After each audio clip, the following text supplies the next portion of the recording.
Say you are in a casino, standing in front of a roulette table. You are noticing that the ball on the wheel has landed on black 10 times in a row. If the ball has fallen on black so many times, on the 11th spin, it has to fall on red, right? You bet some money on red, but the ball again lands on black. It's fine, you stand firm with your prediction and again bet on red, but the ball again lands on black. So you again bet on red, and the ball again lands on black. This same cycle goes on 27 times and finally the ball lands on red. But you have lost all your money on the third bet itself. So tell me, what went wrong here? Well, God forbid something like this happens to you. But it is true event that occurred in 1913 in a casino in Las Vegas. Several gamblers lost millions on that sad day. But was it really unfortunate, or were they just wrong with their speculation? Long story short, they were wrong and fell for something known as the gambler's fallacy. By the way, the gambler's fallacy does not apply only to casinos but also to lots of normal life events. So, if you want to avoid falling for it, then make sure to watch this video till the end. Hello guys, this is Shweta and welcome to the world of WallStreetMojo.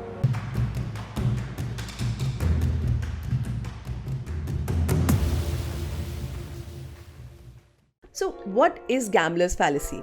The gambler's fallacy is a false belief that something that happened in the past will influence something that happens in the future, even if the two events are independent. The gambler's fallacy example, which I spoke about initially, was the first time this concept was observed. Often, a person who falls in for this fallacy makes incorrect assumptions about the probability of an event and makes bad decisions. This concept is also known as the Monte Carlo fallacy. Why does this happen? The human mind is very tricky and smart. It tries to figure out patterns in the occurrence of events and predict what will happen next. Every one of us will have fallen for this fallacy at least once.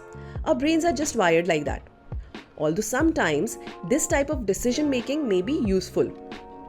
But sometimes events may be so random, past events have zero influence on future events, and the results are unpredictable, rendering this method useless. I'll take one more example. Say that you are tossing a coin with your friend, and the two of you are betting on the outcome of the toss. You bet on heads 5 times and you won each time. On the 6th toss, you will have 2 options, bet on heads or tails. You might try to be smart here and figure out what to bet on. You might say that since the coin landed on heads 5 times, it will likely again land on heads. But you might also think that since the coin landed on heads so many times already, it might just land on tails now. Both reasonings are wrong, and you have again fallen for the gambler's fallacy. Tell me one thing, what are the odds of a coin toss? It's 50-50, right? Now, if the coin landed on heads the first time, will this outcome change the odds in any way? Not at all. But your brain might still tell you otherwise, and you make bad decisions. Now, here you might ask, what should you do exactly?